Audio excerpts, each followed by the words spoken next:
Hello students, welcome back to my YouTube channel. बेटा हम किस बारे में चर्चा कर रहे थे? सर हम बात कर रहे थे बेसिक अकाउंटिंग टर्म्स के बारे में। ठीक है बेटा, चैप्टर नंबर 2 है। हम बेटा क्या पढ़ रहे हैं? थ्योरी पढ़ रहे हैं। ठीक है बेटा, अब हम अगली टर्म्स की बात करते हैं, किसकी? एक्सपेंसेस की। बेटा एक्सपेंस क्या होता है, इसे पढ़ने से पहले आप थोड़ा सा बैक चलेंगे प्रीवियस वीडियो की तरफ। बेटा आपने उसमें क्या पढ़ा था? रिवेन्यू एक्सपेंडिचर पढ़ा था।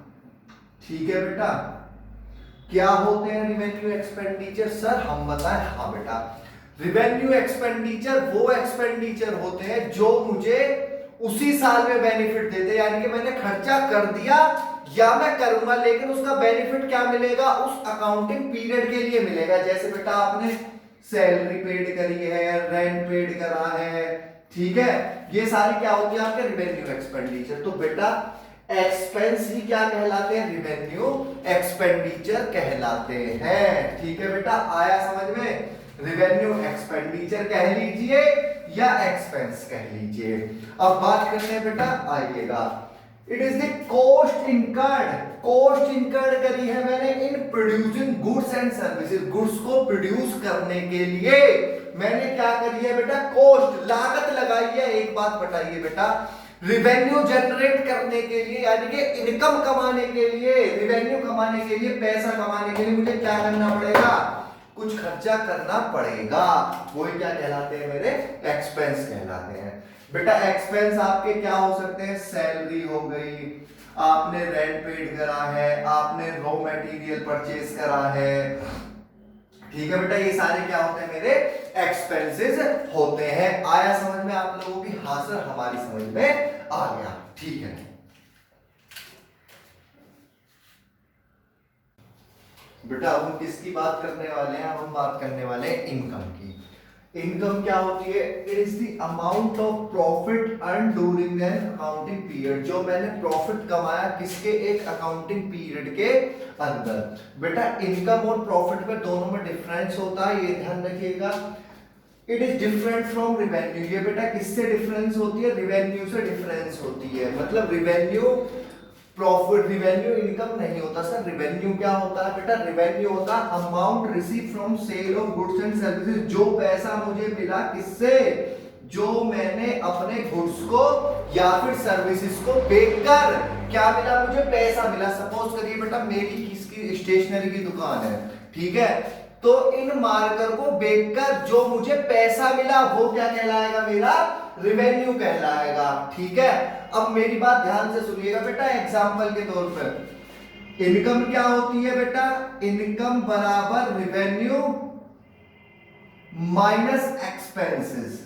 ठीक है, ठीक है बेटा, आया समझ में? हाँ सर इतना आया। बेटा एग्जांपल देखिएगा, मैंने अभी आपको एग्जांपल दिया बेटा। मैंने ना एक मार्कर खरीदा था, मैंने मार्कर परचेज करा था, कितने का? 8 रुपए का। ठीक है बेटा, कितने का खरीदा था? 8 का। और बेटा मैंने ना उसे सेल कर दिया कितने में? 10 में। मैंने 8 का मार्कर खरीदा था, 10 में मैंने उसे बेच दिया। तो बेटा मेरी इनकम कितनी होगी? इनकम होगी बेटा मेरी क्या?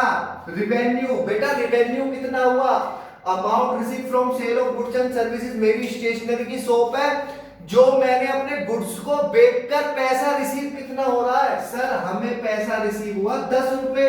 ठीक है, माइनस बेटा मैंने खर्चा कितना किया था? उस प्रोडक्ट को लाने में कितना खर्चा किया था? सर हमने खर्चा किया था कितने का? 8 का। तो बेटा इनकम कितनी आ गई मेरी? 2 रुपीस की। आया समझ में या नहीं? इनकम क्या होती है? Amount of profit during an accounting period. बेटा ये किससे? रिवेन्यू से डिफरेंस होती है। रिवेन्यू क्या होता है? जो मुझे अमाउंट मिली from the sale of goods and services. बेटा ये रिवेन्यू आपने पहले भी पढ़ चुके हैं, रिवेन्यू रिसिप्ट में। रिवेन्यू रिसिप्ट पढ़ा है आपने या नहीं पढ़ा? अमाउंट रिसीव और receivable from the sale of goods and services in the normal course of business. पैसा मिल गया या पैसा मिलेगा क्या जो मैंने अपने गुड्स और सर्विसेज को बेचा है।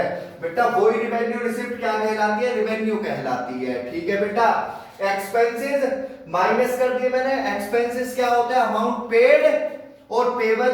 बेटा मैंने कितना पेड करा है, 8 रुपए, तो मेरी इनकम कितनी आ गई, 2 रुपए की। आया समझ में या नहीं सर, समझ में आ गया। चलिए बेटा अब बात करते हैं हम गेन्स की। गेन्स क्या होते हैं, इट इज द प्रॉफिट, क्या होते हैं, profit that arise from those transaction which are irregular या फिर नॉन रिकरिंग नेचर की है सर। जैसे बेटा वो ट्रांजैक्शन जो मेरा नॉर्मल रूटीन का वर्क नहीं है उससे मुझे प्रॉफिट हुआ है, वो क्या कहलाता है, मेरा गेन्स कहलाता है सर। जैसे बेटा मैंने ना क्या करा, सेल ऑफ फिक्स एसेट, मैंने फिक्स एसेट को बेच दिया। बेटा मैं अपनी फिक्स एसेट रोज थोड़ी ना बेचता हूं, नहीं बेचता ना।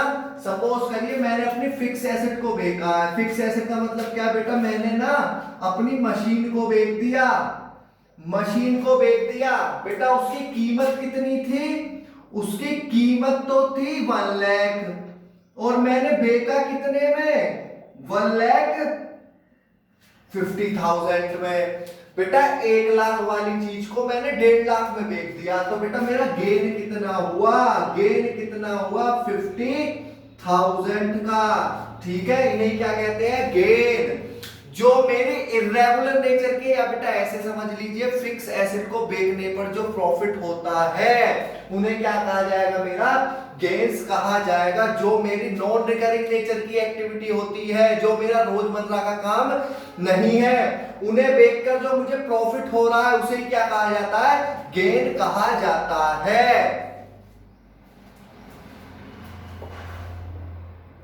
चलिए बेटा अब बात करते हैं हम एंटिटी की। बेटा बिल्कुल लास्ट में पहुंच चुके हैं हम चैप्टर नंबर 2 के।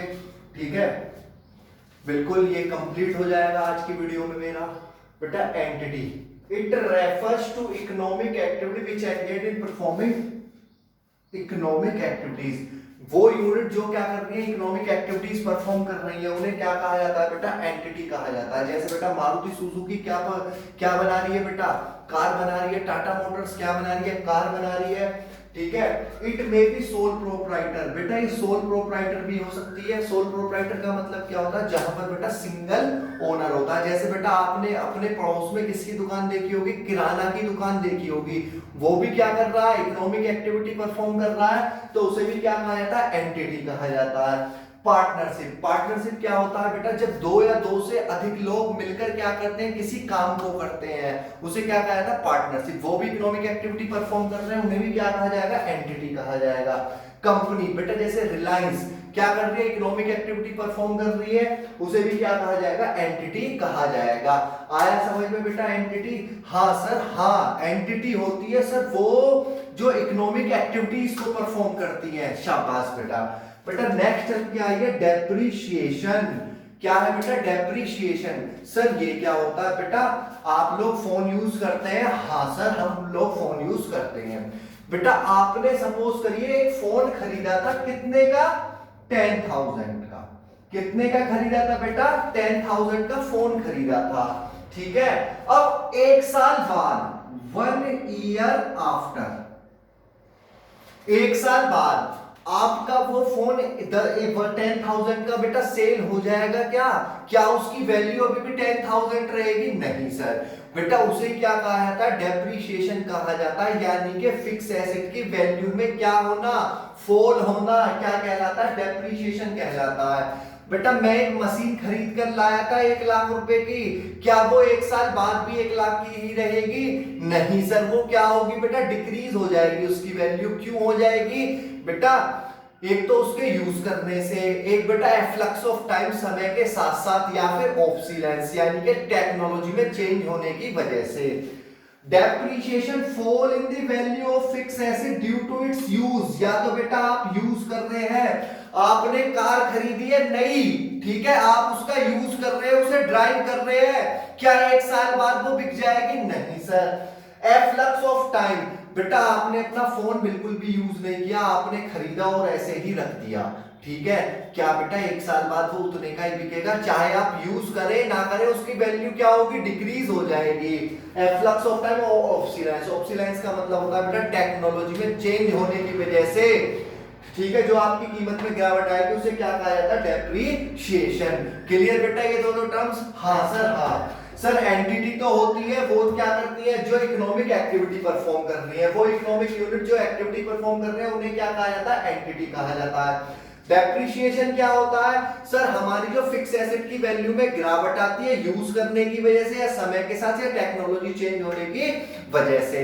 सर जैसे बेटा आपने फोन खरीदा, अब कुछ ही दिन बाद क्या हुआ, लेटेस्ट टेक्नोलॉजी के साथ फोन आ गया, तो बेटा आपके फोन की वैल्यू क्या हो जाएगी, डिक्रीज हो जाएगी। ठीक है, अब बात करते हैं बेटा डेबिट और क्रेडिट। बेटा मैंने आपको अकाउंट पढ़ाया था, ये आपने नोट कर लिया? सबसे पहले ये बताइए। हाँ सर। बेटा मैंने आपको फर्स्ट पार्ट में क्या पढ़ाया था, अकाउंट पढ़ाया था। अकाउंट क्या होता है, जिसमें बेटा मैं क्या करता हूं, सारी ट्रांजैक्शन को परफॉर्म करता हूं। ठीक है बेटा, क्या करता हूं, मैं सारी ट्रांजैक्शन को परफॉर्म करता हूं। बेटा मैंने अब बात करते हैं डेबिट साइड और क्रेडिट साइड की।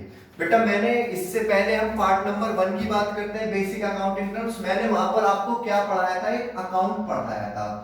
सर आपने बताया था इसके बारे में कि जहां पर मैं एक पर्टिकुलर व्यक्ति की सारी ट्रांजैक्शन रिकॉर्ड करता हूं। सर आपने एग्जांपल भी दिया था किसका, कि भाई मैं कैश अकाउंट बना रहा हूं, तो जितना भी पैसा आएगा और जितना भी पैसा जाएगा सारी कहां पर रिकॉर्ड करूंगा बेटा, कैश में, कैश अकाउंट में रिकॉर्ड करूंगा। ठीक है बेटा, अब देखिएगा बेटा कैश अकाउंट ना बेटा, जितने भी अकाउंट होते हैं उन्हें हम 2 पार्टों में बांटते हैं।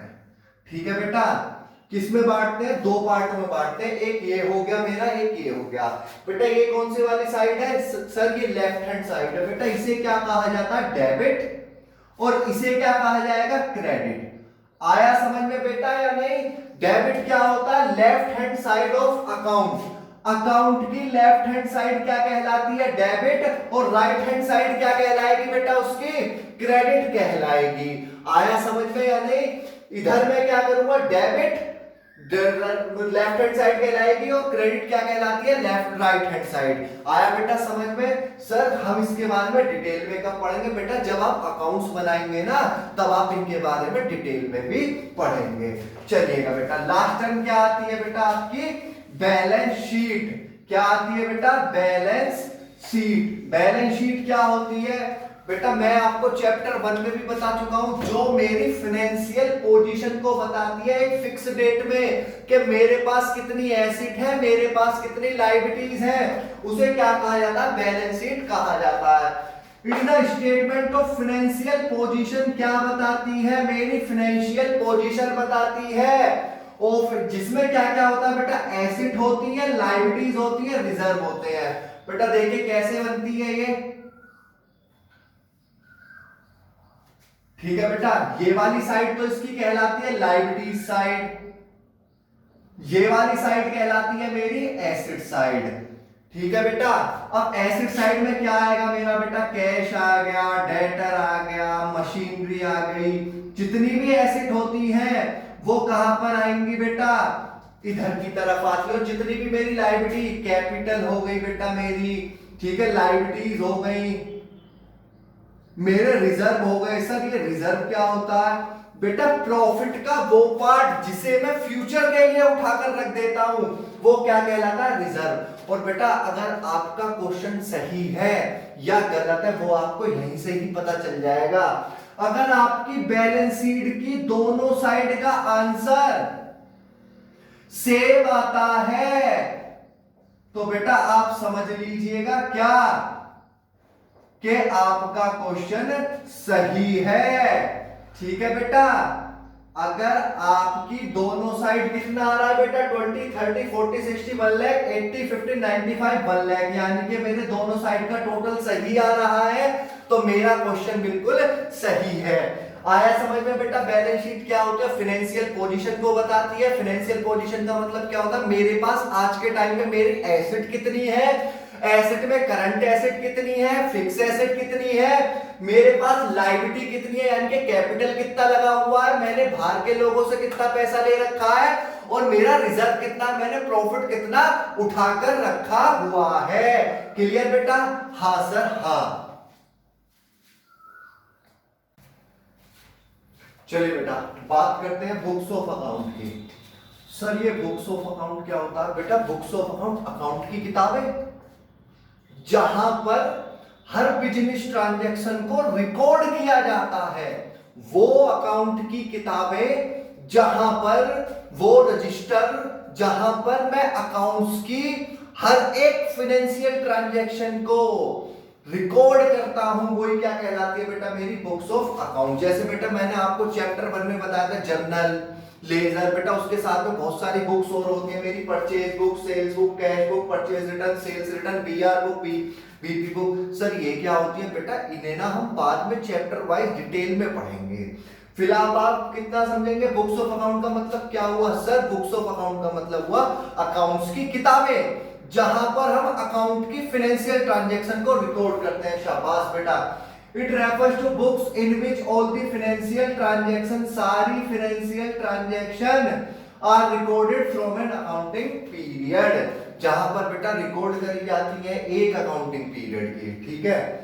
जैसे journal, ledger, purchase book, sales book. Entry क्या होती है बेटा? एंट्री वो रिकॉर्डिंग जो मैं बुक्स ऑफ अकाउंट में ट्रांजैक्शन को रिकॉर्ड करता हूं, वही क्या कहलाती है? रिकॉर्डिंग कहलाती है, एंट्री कहलाती है। The recording of each transaction in the books of account is called entry. आया समझ में? बेटा बुक्स ऑफ अकाउंट क्या होती है? वो किताबें जहां पर मैं अकाउंट्स की हर फाइनेंशियल ट्रांजैक्शन को रिकॉर्ड करता हूं। ठीक है? वो एक हर ट्रांजैक्शन ही क्या कहलाती है? एंट्री कहलाती है। क्लियर बेटा? हाँ सर हाँ।